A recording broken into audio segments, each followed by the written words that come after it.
Well, for more on all of this, we're joined now by Broderick McDonald, who is an Associate Fellow at King's College in London. He joins us from London now. Thanks very much for being here with us on Al Jazeera. First of all, well, it seems many were aware an offensive like this potentially might be coming. No one knew it would actually be this successful. Can you just run us through why opposition forces have been able to make such significant gains? Thanks, and good afternoon, Tom. So I think there's three main reasons that this offensive has gone far beyond what most people expected. The first is really the collapse of Hezbollah and Iranian Russian positions. Talked to friends yesterday who said that many of these positions were empty as the rebels moved further and further into Aleppo, starting in the west, but now all across the city. The second part is really down to HTS and Jilani himself. This is a group and a leader that has spent the last several years really consolidating their control over smaller opposition armed groups in the north of Syria. And they've also built really robust state systems, the Salvation Government that you mentioned, but also agencies that are now on the ground handing out bread and delivering services in the areas that they've liberated just 24 hours previously. Yeah, just on Al Jilani, sorry to interrupt. Can you just explain a little bit about who he is, his background, and what sort of direction he most likely is wanting to take the HTS in? Yeah, Jilani started in the global jihadist movement. He was a foreign fighter who went to Iraq in 2003 after the U.S. invasion and fought with al-Qaeda and Iraq or IS in Syria.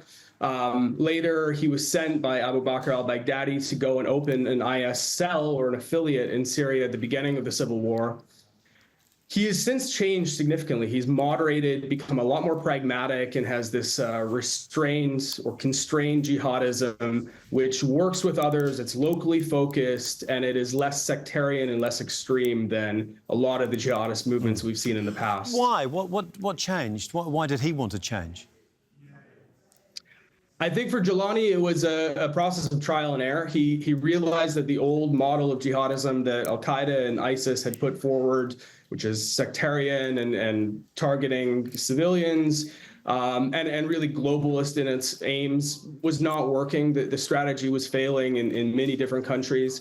And so he's really developed a new model of jihadism, which is focused on pragmatism and local objectives, trying not to target the West, trying not to stir up unnecessary enemies, and really focused on Syria and the Syrian revolution. So he still does want to overthrow the Assad regime. How will he go about doing that, and will he be able to with the forces that he has at hand at this point in time?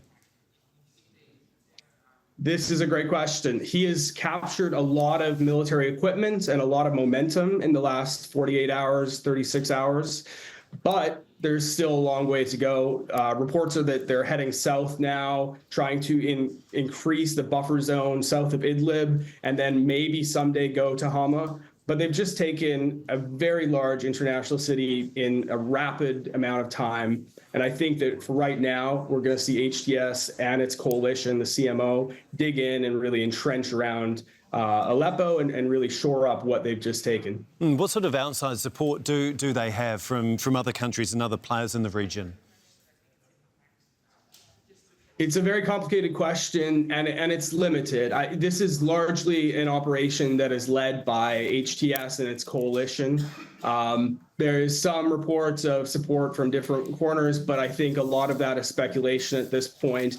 What is important is that we don't see stronger action by any country outside of Syria, Iran, Russia to counter HTS. And I think that comes back to the pragmatism and the localism that Jilani is advocating. He's trying to signal to all actors that he is focused only on taking Syria and not on the rest of the world. OK, thanks so much. We'll have to leave it there, but we really do appreciate your insight into this. That's Broderick McDonald for us from King's College London. Thank you. Thanks for having me.